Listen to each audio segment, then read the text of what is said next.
Please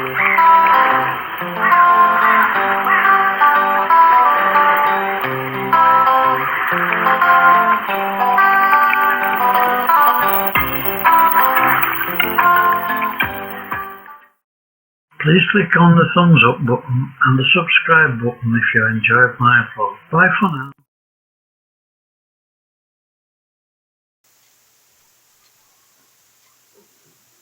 Hi everybody, my family and I are out at a place called The Anglers. I had to think what that was now, sorry about that. And The Anglers is a site that I've been going to for years, and it was originally an open cast mining area which has been made into a wonderful place for people to go and do various things, walk around, take children on various walks, which I'll explain later. No fishing on there, unfortunately. Anyway, it was the 11th of September 2021, and for you people who live in other countries rather than England, and I welcome every one of you. Thank you for looking at my vlogs.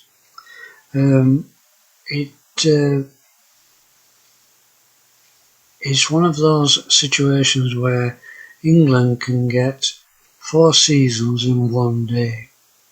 But on this particular day, have I mentioned it, it was the 11th of September, which is getting on a bit, isn't it, in time-wise.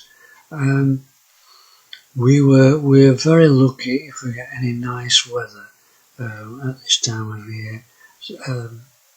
And today was particularly beautiful, with, I think it was at least 75 Fahrenheit.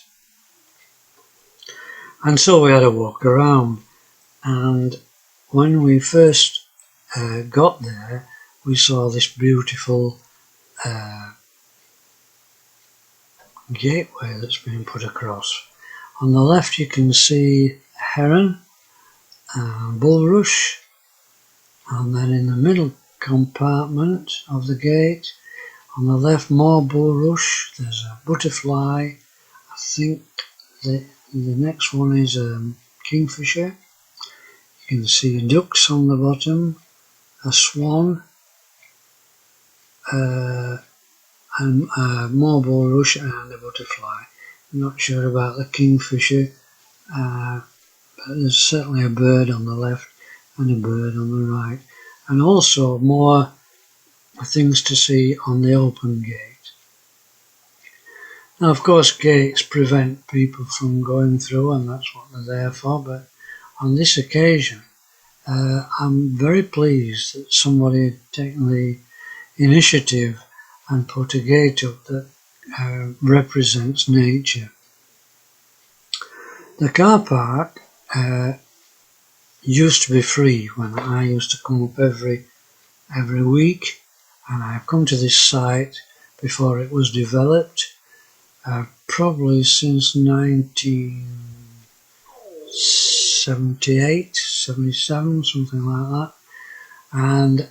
But the car park for me for years was free, and then just before the pandemic they put a charge on, and he did it in 2 hours. Well, for an ornithologist such as myself, or a naturalist such as myself, I suppose both, 2 hours is often not enough, and it was a problem getting back before the ticket ran out.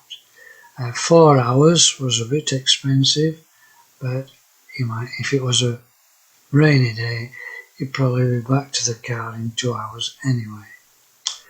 So here's a better view of the gate, and you can see at the top left, oh, it looks like a dragonfly, yeah, I think it is, and of course the heron. The heron features a lot in my things, and I think I'll discuss that sometime in a vlog. But as you can see, there's cars in the car park at the far end there, and actually to the right, where the paying machine is, I learned something new this time. What happened was, in the pandemic, they opened it up for everybody to go into free once the restrictions started coming along. But now they've changed it again, and it works much better for me. And the first 2 hours are now free. You have to have a ticket, and then after that you have to buy a ticket for a further 2 hours. You can't go out of the car park and come back in and claim another 2 free hours. The cameras will not let you do that. So that's been helpful for me and my family. Now, one of the reasons I come to this site now is that it's flat, and you've probably seen that my son has to walk with a crutch, and so you look for sites such as this one. Now, this cafe has opened all that frontage open. They must have taken all the brickwork away and put sliding doors in, and that's got around people having to be in close proximity to one another. So the cafe can now be open under the guidelines of what's going on with the COVID. It's been very, very difficult for everybody, as we all know, but full marks to the people of this cafe, which is now called the Woodland, and it's a nice walk up to it. I think I've taken a photograph of it, not sure. But there's also seating arrangement outside and the swings for the children, and I think I've also taken photographs of that. But here we are. My wife is and son are looking at all the prices for things that you might want to purchase: tea, coffee, ice cream, food. I think they serve meals as well. So you could have a long walk around the lake, which would take you an hour. Come back hungry, have something to eat, and do something else. And there's lots of walks on this site, and I've only ever covered one of them, and I will cover more later. And this is one of the things that the children can use, a swing. It was swinging in the wind actually when I took the photograph, and I'm surprised that it's not blurred. I didn't take my camcorder this time because I thought there might be children around, and I don't like filming children because the parents sometimes disagree with it. So the camera helps, and also if there are people up there, some people don't mind you taking a photograph, but they do mind you taking a film. So I often now, if there's people around, I don't use the camcorder. But I've moved on and I've found out how to narrate the photographs. So this is what I'm doing at this moment in time. And I hope it all makes sense.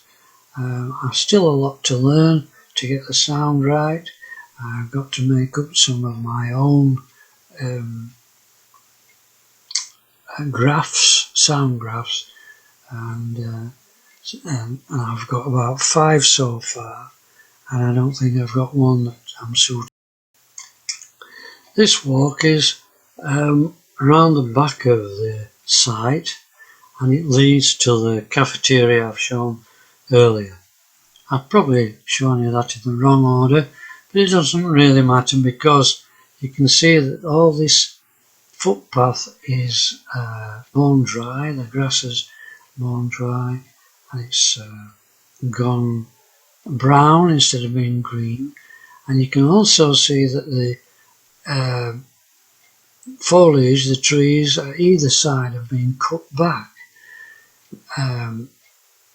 But that's for two reasons. One is for people to walk up, which is obvious, and the other reason is for above the tree line there is an overhead cable with electricity running through it, and this walkway has to be cut back every so often so that the cable doesn't snag.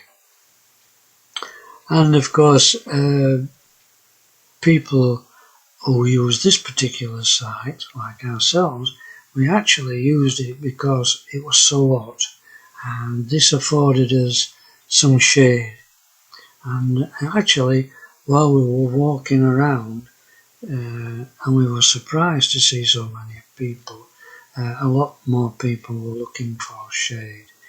Now, I was factor 50, and so I didn't get burnt, and I had a bush hat on which I can roll up, and that comes over my ears and my neck.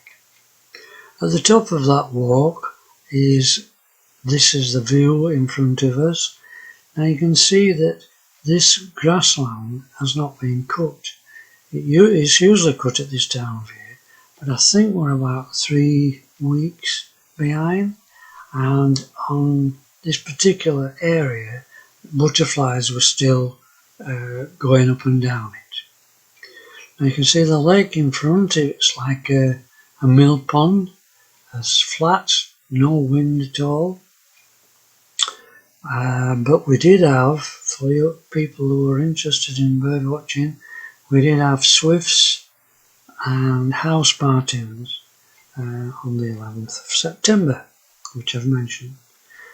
And we decided, and quite wrongly in my view, not to follow a footpath when we left this site, and we went down the side of this field, which was to our right, was covered in trees, and it afforded lots of shade for us. Unfortunately, the grass was still wet, not from rain, from dew, and although we had the right shoes on for the job, our shoes still did get wet on the outside. So that's if you're walking in grass, and this is the path that we should have taken, and this would have led us right to the edge of a large lake. We got to the large lake as it happened, but this would have been a much more sensible walk to take. But I followed the herd, so to speak, and we got our feet wet. But common sense is a lot to be out there if you're not used to walking out in the great outdoors. But once again, you can see that things have been cut back, and for our purpose in this case, because there's no overhead cables, so that's just for the people that like to walk. But you can also see that things are just starting to turn in colour. The leaves are just turning, and another few weeks and all these green leaves will have gone. And each season takes on a different theme and a different view, different smells and different sounds as well. You'll find that in the autumn the sounds are completely different to the summer, and in part the leaves take up a lot of the sound out of the air, and children laughing, people talking, birds singing, and so on and so forth. And this is the lake itself, well, part of it. There is a parking area at the very end of there, close to a road, but it only accepts a couple of cars. I don't recommend it because it's in the middle of nowhere and the car is not really safe in my view. But you can see on this particular lake the vegetation around the edges.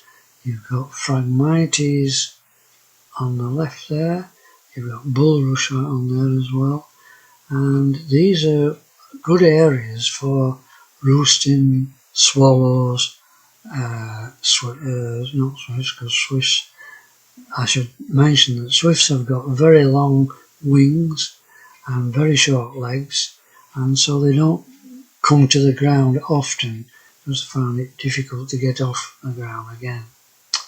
So you get lots of swallows in areas like the rushes I'm just talking about now. And you can also see that it looks a bit misty. Well, it was actually, but it was also a beautiful day and the camera's not picked that up. Blue skies, beautiful blue skies. And you can also see that this particular site is looked after properly. You can see all the grass is cut short, and around the lake, that is. The last one I showed you, where the butterflies were still on, wasn't cut at all for that reason. So it's all being taken care of properly. And you can just see now to the left of the lake, at the far end there, although you can't see it with the naked eye on this particular photograph, I forgot to zoom in.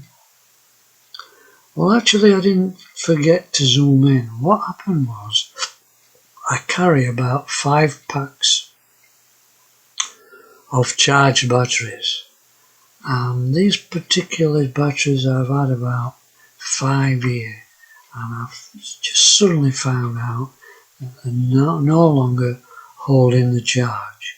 So I'm going to have to check the ones that are not holding the charge, mark them up and possibly throw them away, I think, and get some more. So when you first get them, they all charge quite well. The thing that takes the energy up out of the battery is zooming. Just a quick click in here and there takes hardly anything up, and I've got one of those cameras that shuts itself off when I'm not using it, so that saves battery life. And it's a lightweight camera, and that's why I like it. And also people don't seem to mind anybody carrying cameras, but I have mentioned before they do become a little bit tetchy at times. There's someone that's filming with a camcorder. Anyway, let's moving on.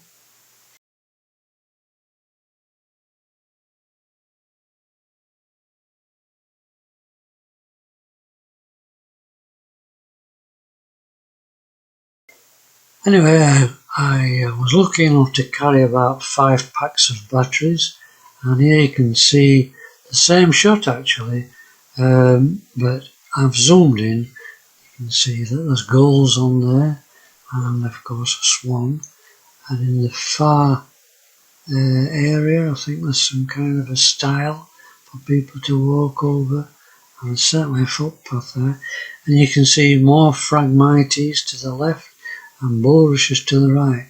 Now the bulrushes to the right I have seen bitten in there at certain times of the year.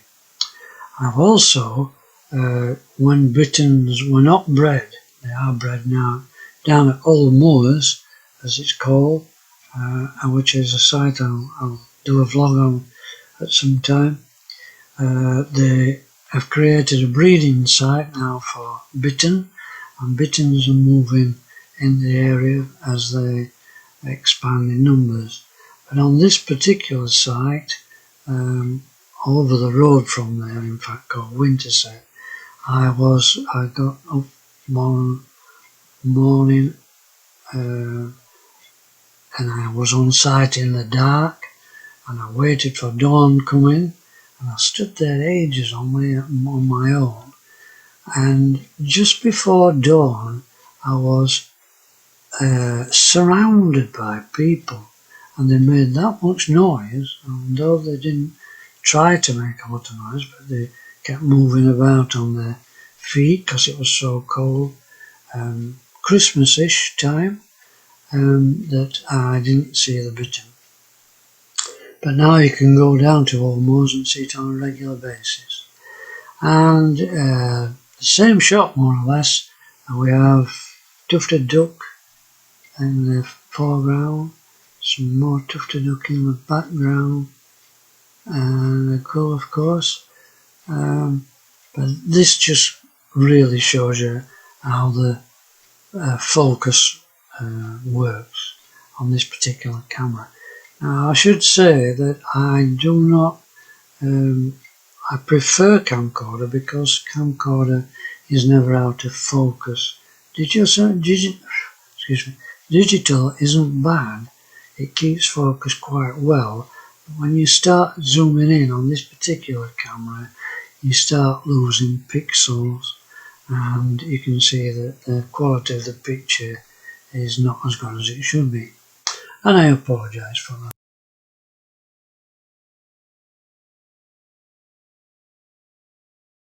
In years gone by, when I hadn't got a camera with a zoom, I used to have to sit for hours to get a photograph like that, and in particular this swan feeding. First of all, you would have to sit there and be camouflaged and get accepted by the swan. The swan would know I was there all the time, but it made a decision, a conscious decision, on whether I was going to be a problem to it. If it thought that I wasn't going to be a problem to it, it would come closer. And indeed, this is not really close. It's because the zoom's on, and I was able to get 2 or 3 photos of this one. I'll just see if I can find the other two. Anyway, I did manage to get a few more shots, and there's another one coming up soon when it decides. So here we are. Now, this one is particularly interesting to me because it looks to me as though the swan can see into the water before it puts his bill underneath for the foliage, whatever it is it's eating, under the water.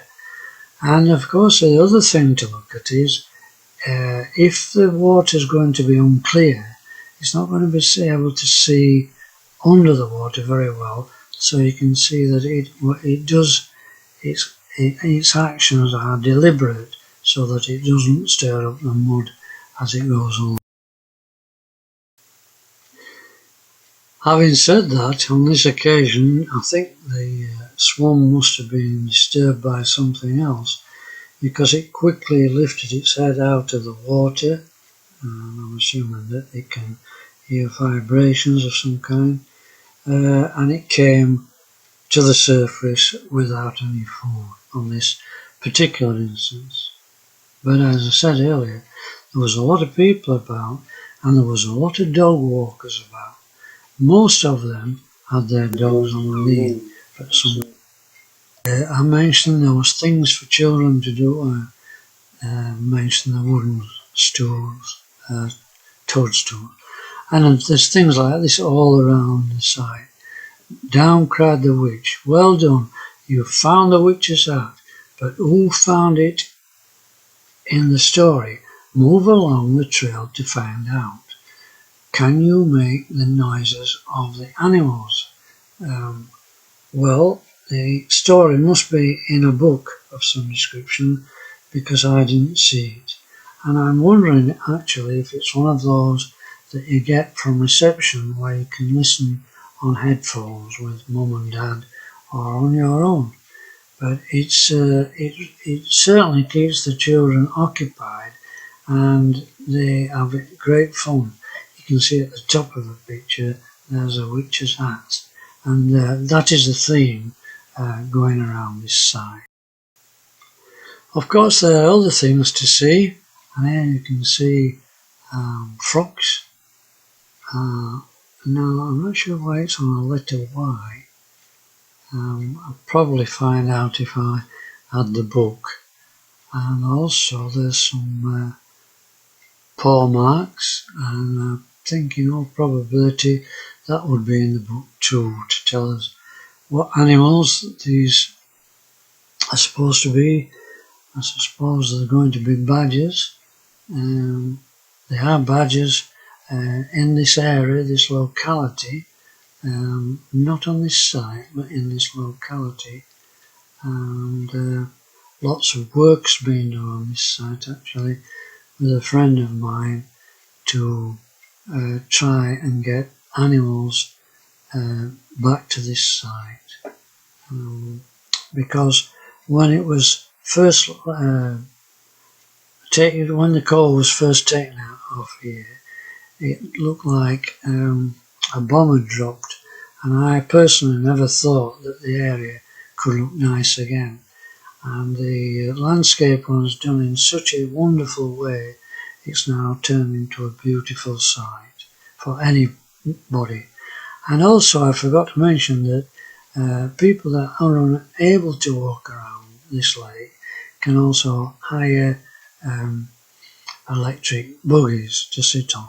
Now I don't know if you've got to pre-plan that or if you can just turn up on site, and I don't know, they used to be free, but I don't think they are now, I'm not sure, you'd have to find out. So you just phone up, and I haven't got the number, but you could have a walk to the site as a preempt, and find out for yourself. And one of the animals that's on site, of course, is the mole. Now, I have, all the time that I've been studying natural history, which is, let's see, 20, 30, 40, 50, 60, 70, at least 55 years, I've never seen a mole come out of one of these holes. I've seen my friend being really upset about moles on his beautiful lawn he tended, but I've never, and he tried to do something about it and he lost, so he gave in the end, but I've never seen a mole come out of one of these holes. Anyway, for the time being at least, that's the end of the vlog this time around. I hope you've enjoyed some of it and found some of it interesting. If you live in the South Yorkshire area, the site you're looking for is the Anglers, and I hope you, if you're lucky enough to go around the site, enjoy it. Now, if you want to see animals in particular, you will have to go very early in the morning and in the evening, because lots of people get around this site and there's lots of disturbance, so the animals tend to go into areas where it's safe for them. Anyway, for the time being, that's it. If you've enjoyed my blog, please click on the subscribe button, it is free, and hope to see you all again. Bye for now.